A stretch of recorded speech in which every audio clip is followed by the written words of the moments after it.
psikolog bilang kalau sebenarnya gue bukan clinical depression. Jadi instead of dikasih meds atau prescription dari psikolog, malah direkomendasiin buku. We are worthy of being loved, not because of what we do well, but because we are precious living beings. Mental health itu ternyata nggak sederhana yang kita kira gitu kan. Gue sendiri tertarik untuk membaca buku-buku ini karena gue pengen tahu gitu kenapa sih ada orang kayak gitu kan ya. Ya minta maaf ini jujur aja ya. Aduh apa lagi sih, buku apa lagi ini. Ya wes, langsung kita mulai lagi Bapak Toto. Gimana ya? Aduh. Ini Kepo Buku harus belajar untuk jadi podcast yang proper dong. Nggak ada Kepo Buku. Gue akan bikin podcast yang buat gue proper tapi tidak untuk Kepo Buku. Udah nggak jelas alurnya. Ya udah, jalan. Gue buka dulu ya. Lah apa nih tuh? Sorry. Baru mau buka udah gue kirain Toto bilang gue buka, dia terus pergi buka pintu. Ngaco dia bang nih. Ayo. Ngapain? Sebentar gue lagi buka, itu bagian dari pembukaan gue. Kenapa lo ketawa? Enggak, gue kaget aja. Ulang. Itu bagian dari pembukaan gue, lo harus cari. Ulang. Gimana kan kata lo harus proper. Iya, baiklah. Ngapain? Nungguin ya. Udah lama ya nggak dengerin Kepo Buku.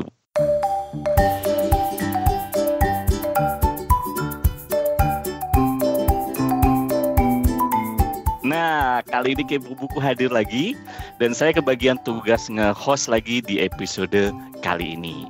Seperti biasa, Kepo Buku adalah kepo terhadap buku-buku yang kita baca.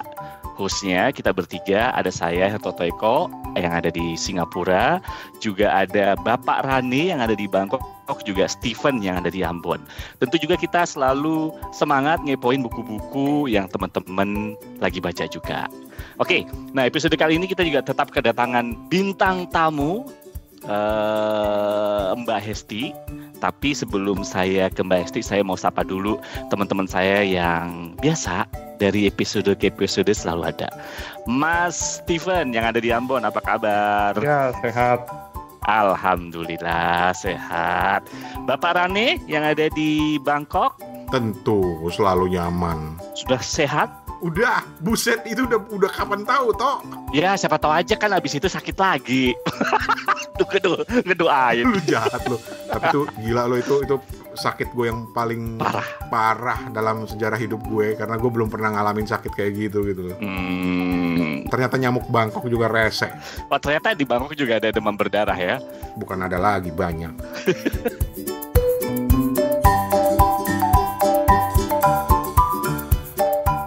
Oke, nah kita akan ngobrolin tema khusus kali ini. Gua bakal ngasih kesempatan buat Hesti dulu untuk ngasih tahu buku apa yang saat ini sedang beliau baca. Ti, lu lagi baca buku apa, Ti? Baru selesai, judulnya The Things You Can See Only When You Slow Down, How to Be Calm in a Busy World. Cakep. Ulang. Ini judulnya cakep nih kayaknya nih. The Things. Pelan-pelan, Ti, lu ngomong sama orang tua, Ti. The Things You Can See Only When You Slow Down, How to Be Calm in a Busy World. Wow. Bukunya pasti kecil tuh. Iya, kompak size. Karena gue pernah lihat bukunya. Iya, isinya juga gemesin kok. Apa coba? Gimana buku gemesin tuh gimana sih? Buku itu full color, terus ada ilustrasi lucu gitu. Iya. Lo belum pernah lihat, Ran? Belum. Gue sih pernah. Bukunya compact gitu kan, biasanya kalau kita lihat kan kayak paperback itu agak gede dikit ya. Ini tuh lebih bisa dipegang di tangan gitu loh. Jadi enak aja kalau dibawa dan dibaca gitu. Udah gitu pokoknya banyak gambarnya lah, lucu. Oke. Apa yang menarik, Ti? Jadi kan ini gue ada prolognya sih, prolog ya semacam prolog. Jadi memang gue udah beberapa kali ngerasa I'm not feeling okay, jadinya ngecek ke profesional gitu, dan jadi gue pergi ke psikolog. Nah ketika gue mengatakan keresahan gue sama ini kayak gimana, ada masalah apa, Psikolog bilang kalau sebenarnya gue bukan clinical depression karena gue masih bikin kegiatan kayak gitu. Jadi instead of dikasih meds atau prescription dari psikolog, malah direkomendasiin buku, ya itu tadi yang tadi gue sebut yang judulnya panjang banget. Oh, yang ada di Twitter lo itu ya? Iya, betul sekali. Terus ya udah ternyata cocok sama gue karena emang menurut psikolog gue ya itu tadi sebenarnya pikiran gue tuh emang terlalu ruwet aja di kepala. Itu dengan baca bukunya si Hae-min Sunim minimal bisa ngebantu gue untuk lebih berpikir secara jernih, tenang, nggak usah buru-buru gitu. Karena balik lagi sih kayak ya itu cuma ada di pikiran lu, itu kan belum tentu kejadian, kenapa harus terlalu mikirin. Nah, semacam kayak itu. Dan ternyata gue cocok, gue suka sama bukunya. Oke. Jadi ini buku ini lu ambil karena memang tercetus atau tertrigger dari kondisi yang tadi lu bilang itu, atau emang lu just ke toko buku terus kemudian ngelihat tadi ini kemudian lu ambil? Enggak, ya itu si psikolognya karena tahu juga gue emang masih suka baca buku, jadi punya interest masih ngelakuin hobi, ya langsung direkomen. Coba kamu baca ini deh gitu. Ya udah gue balik dari psikolog langsung nyari ke toko buku dan dapat, ya udah dan cocok. I see. Oke, Ran, kalau lo terlalu slow dah ya Ran lah. Jadi lo harus baca di opposite itu. Gue malah justru harus mempercepat. Tapi gue penasaran. Jadi poin terpenting atau message terpenting yang ingin disampaikan dari buku itu apa sih, Ti? Sebenarnya ya sampai seorang dokter bisa merekomendasikan, pasti ada yang menarik dari buku ini kan? Kesimpulan besar yang bisa gue dapat adalah inner peace itu adalah sumber kebahagiaan kita. Kan di usia-usia kayak gue gini, kayak ngelihat kok teman-teman gue udah punya pencapaian ABCD kayak gitu, sedangkan gue masih di sini-sini aja. Akhirnya itu kayak timbul jadi overthinking, jadi ngebandingin kayak gitu. Nah, melalui bukunya si Hae-min Sunim yang ini, gue jadi kayak ngerasa oh ternyata bener, dia itu ngajak buat menikmatin the present moment gitu. Inner peace lo tuh yang paling penting. Kalau sampai sesuatu itu bikin lo nggak sehat physically dan mentally, ya berarti memang itu tidak baik ya, kenapa harus dipaksakan. Mending kita hidupnya sehat, terus bahagia, dan itu memang dapatnya dari dalam diri, bukan dari hal-hal yang bisa kita beli dengan uang misal. Dia sih ngejelasin kayak gitu, dan wah gue ngerasa iya sih cocok banget gitu. Dan yang paling penting juga yang ditulis sama penulis ini adalah soal menjaga hubungan kita dengan orang lain. Jadi dia bilang memaafkan itu bukan untuk si orang yang salah, tapi untuk kita sendiri. Soalnya kalau kita nggak mau maafkan, otomatis kita akan kepikiran terus dan bawaannya pingin balas dendam. Itu nggak sehat. Jadi kita nggak let it go. Jadi membiarkan emosi negatif itu terus bersarang di pikiran. Dengan memaafkan, sebenarnya kita membuat tubuh kita sendiri let the positive energy comes in. Dia nulisnya kayak gitu sih. Wow. Menarik. Gue masalah memaafkan ini gue juga inget dulu sebuah cerita. Tapi gue lupa ya. Jadi inget tapi lupa. Enggak lupa ini dari mana gitu. Tapi intinya gini, bahwa dalam sebuah kelas gitu ya, si guru itu mengajarkan anak muridnya untuk membawa kentang gitu kalau nggak salah gitu kan. Jadi bawalah sejumlah kentang sama dengan jumlah lu tidak memaafkan orang lain gitu, right? Jadi kalau lu benci sama orang atau marah sama orang, lu harus bawa kentang itu tiap hari ke sekolah gitu kan. Nah, ternyata pada saat hari pertama tugas itu diberikan gitu, kalau nggak salah gitu, banyak yang bawa kentang tuh banyak gitu. Jadi mereka tuh berat gitu bawanya. Dan makin hari kentang itu lama-lama kan akan menjadi busuk segala macem ya. Dan tapi guru itu insist gitu, lu nggak boleh ngebuang kentang itu kalau lu belum bisa memaafkan siapapun yang terwakili dalam kentang-kentang itu gitu misalnya gitu kan. Nah akhirnya itu ternyata melatih murid-muridnya untuk ya memaafkan gitu. Insight-nya adalah semakin lu nggak memaafkan orang, beban itu lu yang bawa sebenarnya, bukan orang yang tidak lu maafkan gitu. Jadi yang mencoba dibangun untuk oleh guru itu gitu, bahwa memaafkan itu buat lu gitu, bukan buat orang yang di seberang sana yang melakukan kesalahan buat lu gitu. Karena semakin lu bawa dendam, semakin lu bawa amarah, ya semakin berat hidup lu gitu. Dan itu diwakili oleh kentang-kentang yang dibawa murid-murid itu, semakin busuk, dan itu akan ngerugikan diri lu sendiri, bukan orang lain. Jadi insight-nya bagus kalau menurut gue. Jadi sejalan gitu sama yang Hesti bilang kayak gitu. Baiklah, Tok, gue mulai hari ini akan memaafkan lo, Tok. Terserah, urusan lu bukan urusan gue. Steven.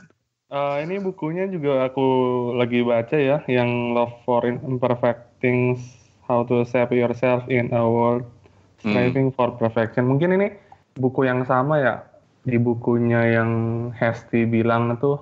Ulang. Ya, penulis yang sama, Haimin Sunim juga, cuma ada kayak 2 buku yang dijadiin satu gitu ya.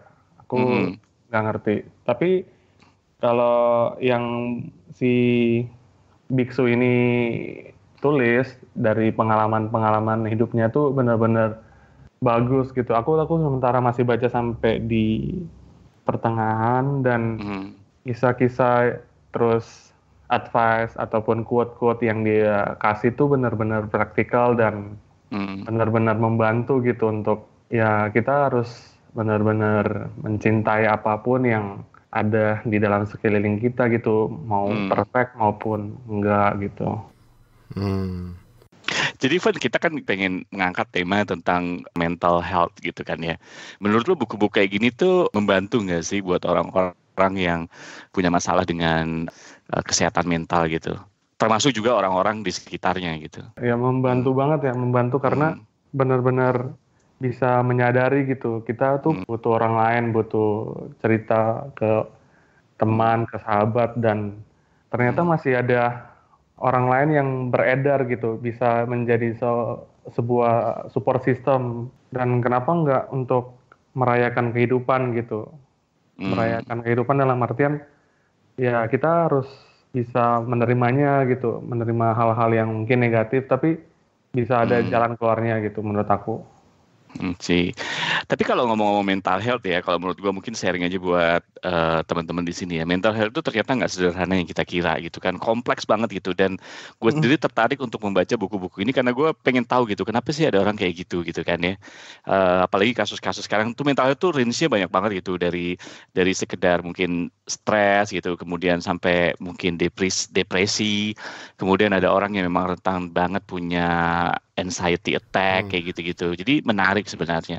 Dan menurut gua buat lu sendiri yang mungkin buat teman-teman semua yang merasa nothing's wrong gitu ya, mungkin harus baca juga buku-buku tentang itu karena itu akan membantu seperti kata Steven tadi bilang ya, jadi support system dan kita nggak menjadi orang yang sangat mudah untuk menghakimi orang lain gitu.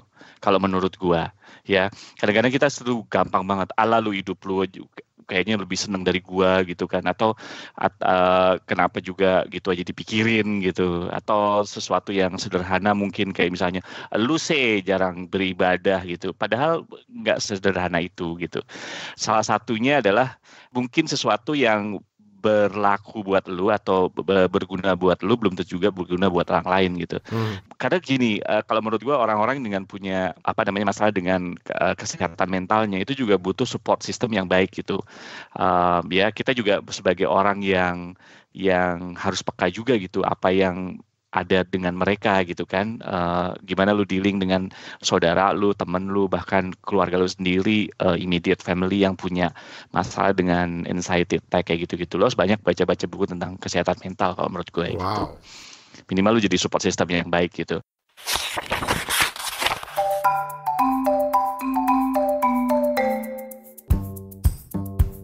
Ada buku yang menurut gue bagus gitu ya.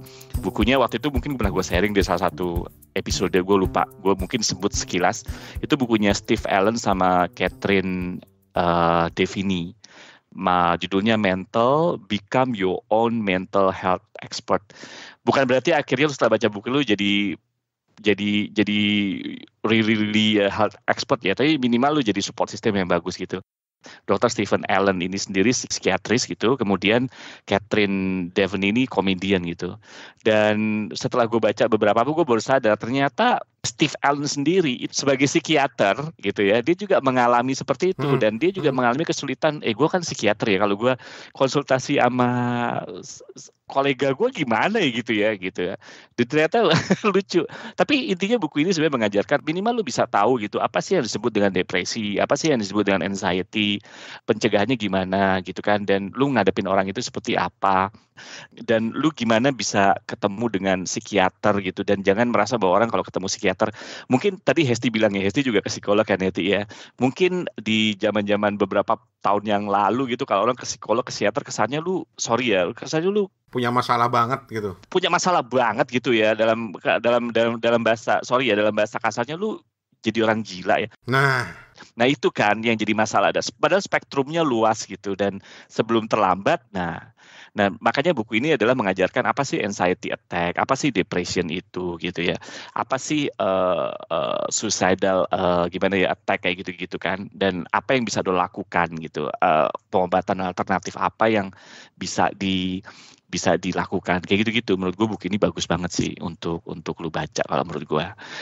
Ada satu lagi buku yang dikarang sama Johann Hari, JOHANNHARI, namanya Lost Connection mungkin. Ya, Lost Connection. Lost Connection itu bagus banget. Jadi kalau dia angle-nya agak beda. Dia bilang, gue nggak percaya bahwa, menurut dia ya, bahwa depresi itu, mungkin nanti bisa cerita ya kalau lu pernah baca ya, dia segalanya itu nggak bisa melulu tentang obat gitu.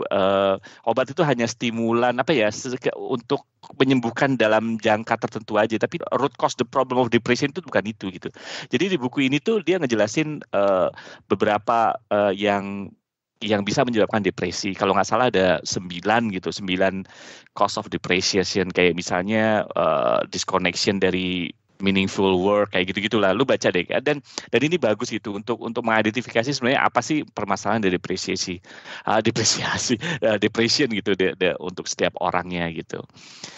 Gue sayang buku ini baca, tapi memang buku ini agak gimana ya, agak tebal gitu, walaupun hanya 300 halaman, tapi ya memang hurufnya kecil-kecil gitu. Semoga lu nggak depresi sendiri baca buku ini, tapi penting banget buat dibaca. Lu ada yang mau di-sharing nggak tentang buku ini kalau dari sisi lu? Bukunya si Johann Hari yang Lost Connections itu menjelaskan kalau manusia itu kenapa bisa depresi atau punya mental health issues itu ada 3 hal, dari sisi psikologis, sosiologis, sama biologis. Dan dari berbagai macam yang dia jelasin itu menurut gue logis kok, bisa diterima dengan akal sehat, karena kalau misalkan manusia tidak bertemu dengan manusia lain, benar-benar bertemu ya, nggak cuma FaceTime atau video call, tapi benar-benar ketemu fisik, ya dia akan merasa kesepian. Terus kemudian kalau misal manusia itu tidak pernah keluar dari lingkungannya, maksudnya kayak lihat landscape, entah itu gunung, pantai, atau apapun yang dia suka, atau hutan misal, ya dia juga akan resah, cemas, kayak gitu. Betul. Terus secara sisi biologis, itu termasuk pola hidup kita, baik itu tidur, makan, olahraga, pokoknya pola hidup kita udah nggak imbang ya, otomatis yang zat-zat kimia di dalam tubuh kita pun akhirnya bikin kita jadi resah dan nggak enak gitu loh. Dan ada satu hal yang ini lumayan mengena banget. Seringkali kenapa manusia itu ngerasa punya mental health issues adalah karena selama ini mereka ngelihat hubungan dengan manusia lain adalah melalui junk values yang sampah sebenarnya. Jadi yang dilihat ke manusia lain itu bukan values kayak kita nyambung karena misalkan sama-sama senang sedang ngebahas buku kayak gitu, atau misalkan ya kenapa seseorang bisa bareng karena mereka sama-sama misalkan memperjuangkan equality, kesetaraan. Seringkali itu yang dilihat adalah ya gue berteman sama si A karena dia bawa mobil, gue suka sama dia karena dia anaknya pejabat kayak gitu. Itu yang seringkali bikin kita berekspektasi, dan akhirnya ya itu jadi kalau ketika ekspektasi yang nggak ketemu kan akhirnya kita jadi kecewa berlebihan, ya itu tadi bisa balik kita jadi stres, sedih terus-terusan. Nah itu dibahas sama si Johann Hari di buku itu. Wow. Tapi lucu deh ketika gue baca buku ini yang akhirnya gue inget banget gitu, karena ini related ke teman gue gitu. Teman gue tuh dulu pernah pindah ke UK gitu kan. Kemudian dia itu work from home gitu. Jadi sebenarnya kalau pikir kan, oh enak banget kerja dari rumah ya. Tapi dia bilang sangat depres banget gitu. Sangat stres banget menurut dia ketika dia harus bekerja di dalam rumah gitu ya. Ketika winter time, karena winter time itu kan cepat banget mataharinya di UK gitu kan ya. Kemudian udah gitu keadaannya kan gloomy gitu kan. Terus kebetulan dia memang nggak harus ke kantor gitu, karena memang kliennya kebetulan ada di Polandia. Dia teman gue itu, dia bilang itu saat-saat stres di gue. Jadi menurut dia ya mungkin benar yang katakan dibilang sama si Hesti tadi ya, orang ada connection aja gitu, itu udah salah satu. Kita bagaimanapun kan makhluk sosial gitu ya mungkin ya. Jadi dia tuh merasa bahwa di winter itu gloomy banget ketika dia harus kerja dari rumah, dan ternyata mungkin angka bunuh diri juga tinggi ketika winter time kan, karena memang ya itu tadi kan gak ada matahari, gloomy gitu. Jadi dia akhirnya udah deh, walaupun klien gue ada di Polandia tapi gue bisa kerja dari kantor, ya mendingan gue kerja di kantor dingin-dingin, tapi palingan gue bisa berhubungan dan kolik gue walaupun kita yang kerjaan berbeda gitu. Jadi dia akhirnya mingle dengan orang, itu salah satu cara juga untuk lepas dari depresi juga gitu. Interesting. Steven? Balik lagi ke penulis biksu ini, dia kan di tiap babnya tuh ada kayak semacam quote gitu kan, dan salah satu quote yang menurut aku layak untuk kita naikin di Kepo Buku nih kayak gini, karena di masa sekarang tuh kan orang tuh dinilai berharganya tuh lewat sebuah pencapaian kesuksesan, mungkin dia naik gaji ataupun naik jabatannya dalam beberapa tahun dengan melejit gitu ya. Tapi yang bisa ditarik dari quote-nya ini menarik nih. Dia tulisnya gini, "We are worthy of being loved, not because of what we do well, but because we are precious living beings. Even if you don't achieve the perfection the world demands, your existence already has value and is worthy of love." Jadi si penulis tuh mengajak kita untuk self-love, untuk lebih menghargai keberadaan diri kita sendiri, itu bukan semata-mata oleh hal-hal yang di luar gitu ya, hal-hal yang mungkin pencapaian yang normally gitu, tapi lebih dari hal tersebut, lebih dari prestasi lah, kita tuh hidup aja udah sebuah anugerah gitu, sebuah nilai yang sangat-sangat berharga gitu. Wih. Menarik. Gue malah jadi penasaran lari ke Hesti ini, atau mungkin ke Toto juga yang punya minat pada buku tentang topik ini. Sampai di mana sih menurut kalian efektivitasnya membaca buku ini untuk membantu seseorang keluar dari kondisi kejiwaannya, ketimbang misalnya langsung aja konsultasi dengan orang-orang yang ahlinya, psikiater, psikolog misalnya?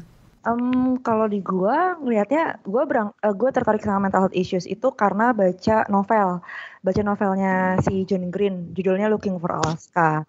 Terus kemudian dari situ kayak, oh ternyata ada ya buku-buku untuk remaja dibungkus dalam bentuk novel untuk memperkenalkan bahwa kalau misalkan sudah merasa tidak baik-baik saja, itu ya pergilah ke profesional gitu. Soal bagaimana impact-nya, kalau gue sendiri sih mungkin lebih ke arah menyadari bahwa kirain gue doang yang drama, ternyata itu hal yang wajar.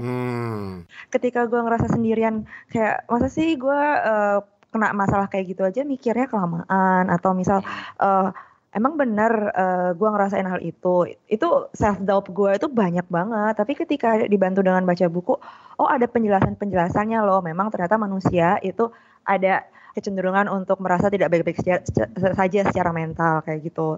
Sebelum akhirnya gue memutuskan, oke, gue kayaknya butuh pertolongan profesional. Kalau gue dari sisi gini ya, jadi gue ada dua sisi gitu ya. Pertama, kita sebagai calon misalnya gitu ya, setiap dari kita kan pasti ada potensi untuk punya masalah dengan mental kita. Pertama itu kan. Jadi dengan membaca buku-buku kayak gini, menurut gue, oh ternyata kayak gini itu ternyata masalah ya. Jadi sebelum masalah itu jadi lebih serius gitu ya, paling nggak kita bisa tahu, oh kayaknya gue harus konsultasi dengan yang para profesional misalnya kayak gitu. Itu dari satu sisi kan. Kedua, ya benar, profesional itu memang bakal, misalnya lu punya keluarga yang punya masalah seperti itu, paling tidak lu bisa tahu apa sih sebenarnya yang lu harus dilakukan gitu, atau minimal lu tidak memperburuk keadaan kalau menurut gue gitu dengan banyak membaca seperti ini. Karena support system tuh buat mental health tuh penting banget, jauh lebih penting dari sekedar penyakit fisik sih kalau menurut gue gitu kan. Penyakit fisik mungkin bisa diberikan kepada seorang profesional, tapi mental health issue gitu, itu lebih lebih susah kalau menurut gue, dan mereka harus punya support system gitu, dan support system yang terdekat adalah apa? Keluarga, termasuk lu sebagai keluarga, lu sebagai teman gitu ya, dan lu sebagai rekan kerja gitu. Makanya nggak heran banyak di perusahaan-perusahaan juga sekarang udah ada mental health allies gitu ya. Jadi kayak di kantor gue tuh ada gitu network. Jadi kita benar-benar di training gitu sebagai orang untuk lo tahu sendiri kapan lo punya mental health sama lo bagaimana sebagai menjadi sebuah support system gitu. Karena nggak melulu lo ke psikiater dan ke psikolog kan gitu. Dan di luar itu kan banyak waktu lo juga lo berhubungan dengan keluarga, lo sebagai teman dan sebagai rekan kerja. Jadi penting banget sih kalau menurut gue lo baca buku-buku seperti ini gitu.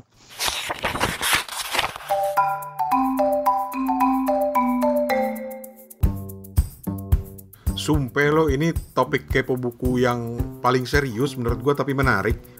Gue jadi tertarik, pengen tahu, mungkin Steven atau Hesti tahu siapa sih sebenarnya Hae-min Sunim ini. Ternyata dia seorang orang Korea ya, Hae-min Sunim. Iya. Hae-min dia. Iya, orang Korea. Jadi dia seorang monk atau gimana? Iya, memang dia seorang monk, seorang biksuni.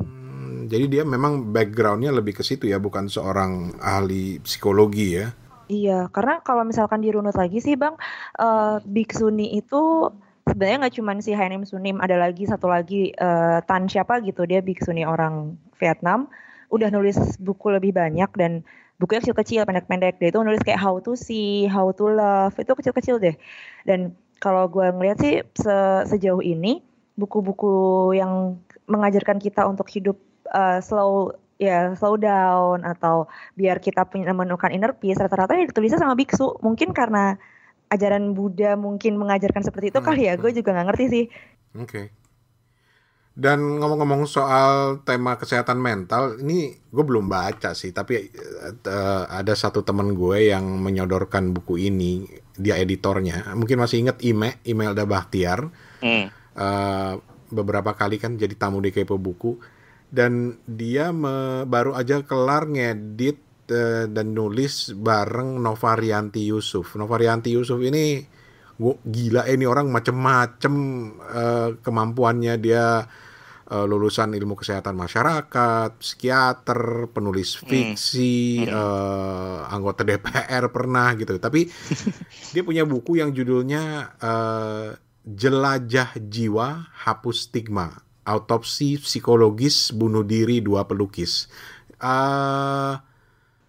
Ini menarik banget dan gue sempat dikirimin kayak covernya gitu, dan mudah-mudahan akan ada di Gramedia Digital ya. Tapi si Novarianti Yusuf ini memang mengangkat tema tentang prevensi bunuh diri gitu ya, terutama di kalangan anak-anak muda gitu. Dan dia nulis bahwa ini ajakan untuk sadar bahwa bunuh diri itu persoalan kita semua, bukan tujuan yang muluk-muluk, tapi yang terpenting di ujung buku ini kita sepakati bahwa bunuh diri itu dapat dicegah. Namun bagaimana cara mencegahnya jika kita tidak tahu apakah seseorang berpotensi melakukan bunuh diri atau tidak. Nah, jadi buku ini berangkat dari kisah 2 pelukis muda terkait dengan suicide ini.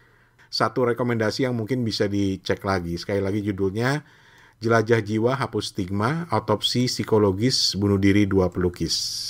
Oke. Serius ya kita ya hari ini ya? Pasti gara-gara Steven. Ngomong-ngomong ini, ada satu buku lagi nih yang kayaknya bagus nih untuk diketahui nih. Judulnya The Chimp Paradox. The Chimp Paradox dari Dr. Steve Peters, The Mind Management Program to Help You Achieve Success, Confidence, and Happiness. Ini psikolognya klub sepak bola gitu, dan kayaknya ini lumayan bagus juga untuk kita bisa lebih berempati, bisa lebih mengenal seorang dan orang yang lain gitu.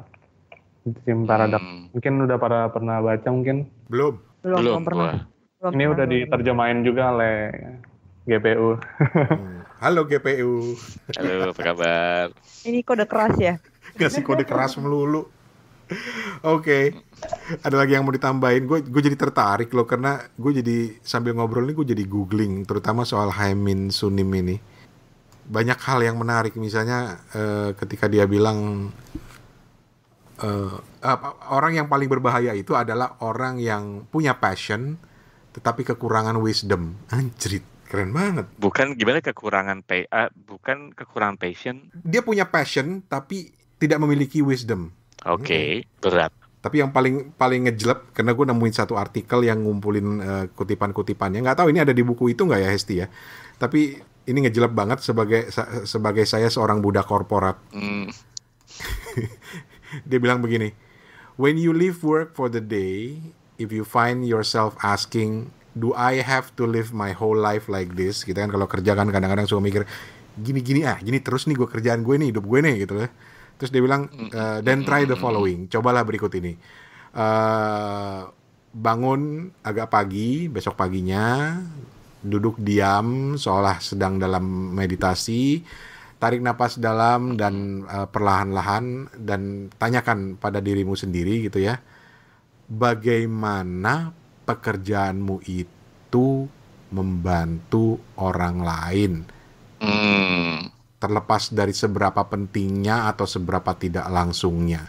Jadi dia bilang, di saat kita sudah kemudian memfokuskan diri ke orang lain, kita akan bisa terhubung atau reconnect dengan arti dan tujuan dari kerja lu.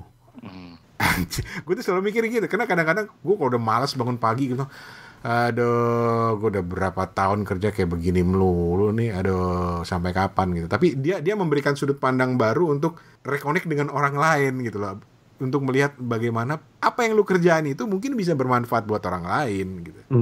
Baiklah. Iya. Ini aku mau nanyain sesuatu nih, cuman Hesti mungkin waktunya udah terpakai cukup lama atau mungkin masih bisa sebentar lagi. Nggak apa-apa. Nasi bungkusnya Hesti udah habis kok.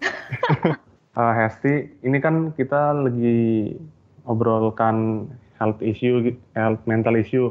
Nah, filosofi teras atau stoik itu apakah cukup membantu dalam hal membantu mengurangi kecemasan ataupun membantu seseorang untuk lebih menerima keadaan atau bisa dibilang lebih ringan lagi dalam menjalani hidup gitu?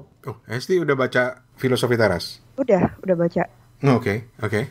Filosofi teras atau stoicism itu sebenarnya malah jadi sebuah informasi baru sih buat gue.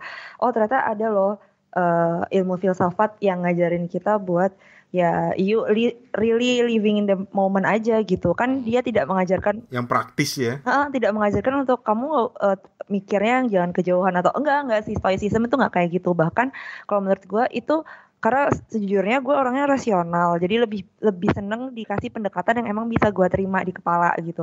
Ketika dikasih stoicism, ternyata ada ilmu filsafat kayak gitu. Akhirnya mempraktikkan itu jujur aja sulit. Gue sampai sekarang masih struggling untuk mempraktikkan stoicism. Malah uniknya lagi gara-gara stoicism gue jadi minat untuk belajar filsafat. Jadi gue, kalau si Henry Manampiring nulis secara populer soal filsafat stoicism, gue narik lagi ke atasnya, ke yang ditulis sama siapa sih, Romo yang nulis ini, Ataraxia. Itu stoicism bener-bener, tapi dibahasnya pakai ilmu filsafat, karena doi kan S3 filsafat. Jadi ya gue akhirnya nelusur sampai ke atas gitu. Dan ya itu efeknya malah ke situ sih, malah akhirnya gue tertarik belajar filsafat daripada gue menenangkan diri menggunakan stoicism. Okay. Dan itu merubah pola bacaan buku lu ya, atau membuat tuh jadi punya minat pada bacaan-bacaan baru ya? Iya, betul banget. Baiklah.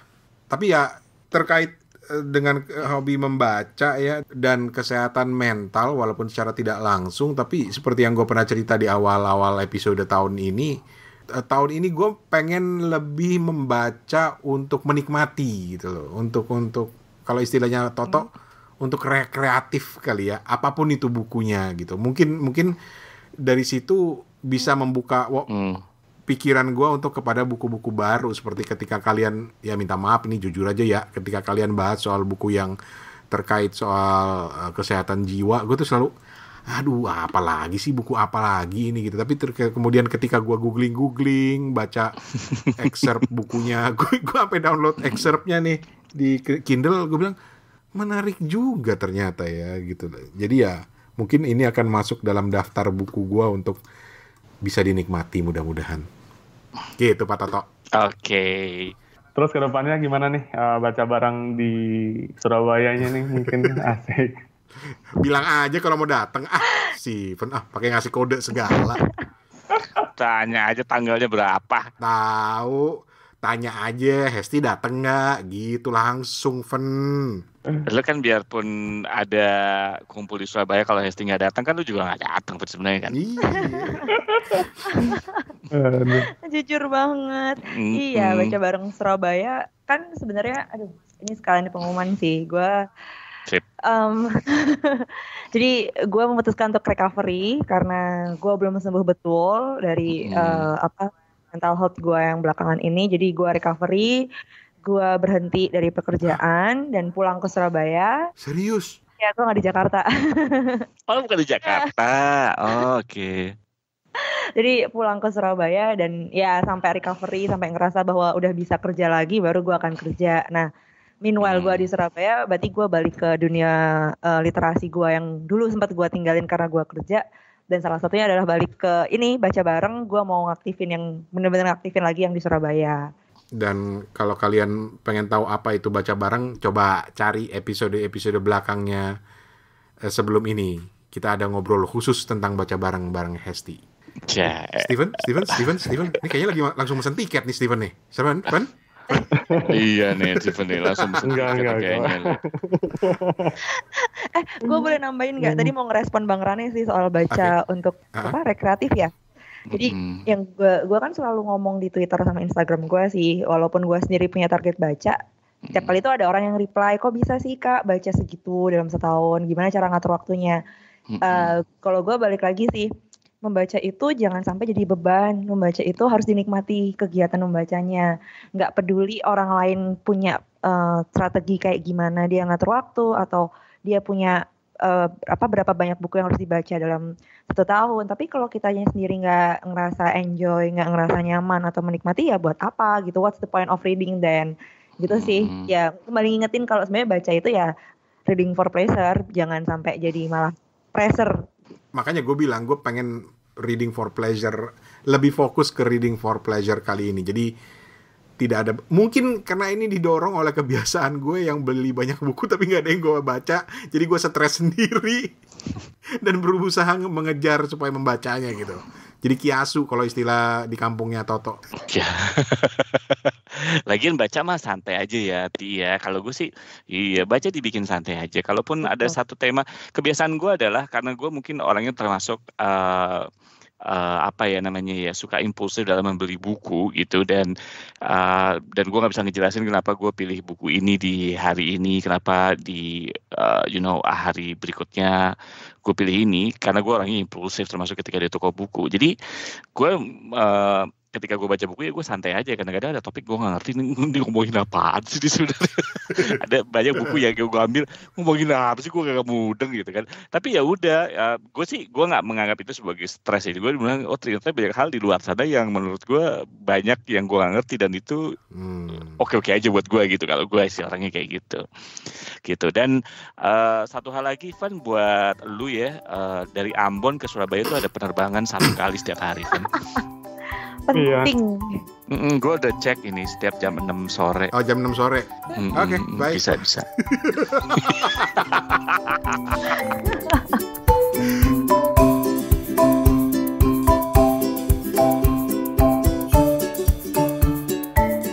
Thank you banget semuanya. Hesti, pokoknya sukses Hesti ya. Iya. Untuk dengan apapun yang lu lakukan dan keputusan yang lu ambil ini. Pokoknya all the best lah. All the best dari kita. Oke. Topik kita kali ini serius banget ya. Jadi biasanya kita tetap bercanda ya kali ini ya, tapi tetap serius banget. Karena topik kali ini sangat serius dan sangat menghabiskan energi, saya berikan kepada Bapak Steven untuk penutupnya. Silakan Bapak Steven. Oke. Terima kasih para pendengar Kepo Buku. Kalian udah nikmatin, udah dengerin sampai ke menit ini. Kami ucapin terima kasih banyak untuk atensi dan perhatian kalian. Terima kasih juga tamu spesial kali ini, Hestia, sukses selalu, sehat selalu, dan juga untuk Mas Toto dan Bang Rane gitu. Amin. Kirim-kirim review buku, tetap kami nantikan. Kirimin Itu juga ya tip jar ya Bang Ran ya. Kapan nih? Banyak juga yang ngasih ide masang iklan di Kepo Buku. Baiklah, akan kita bahas nanti. Oh iya, udah ya. Jadi ada temen anak podcaster juga yang bilang, lu daripada lu nyindir-nyindir penerbit mulu, udah bikin iklan aja sendiri. Kepo Buku buka iklan gitu. Iya boleh juga lu, ya kan? Rate-nya berapa nih Bang? Diterusin. Langsung ditembak. Nanti kita bahas, yang pastinya rate-nya murah lah. Nanti kita akan bikin. Jangan terlalu murah, mahal lah. Mahal ya? Enak aja murah-murah. Mahal ya? Sombong banget ya. Dagu emang deh. Pokoknya yang paling mahal tuh Adlibs-nya Mas Toto sama Bang Rane lah. Sedap. Tapi buat baca bareng kalau masang iklan gratis lah. Oh, makasih. Gratis. Tinggal info aja ya ke hoi@kepobuku.com. Terus info dan penawaran silakan langsung ke suarane@gmail.com. Dan yang paling penting kita tunggu review-reviewnya lah. Betul. Sampai di sini Kepo Buku kali ini kami pamit, kami mohon diri, sampai jumpa. Thank you Hesti. Iya semuanya. Thank you Hesti. Bye. Thank you. Dah. Dah.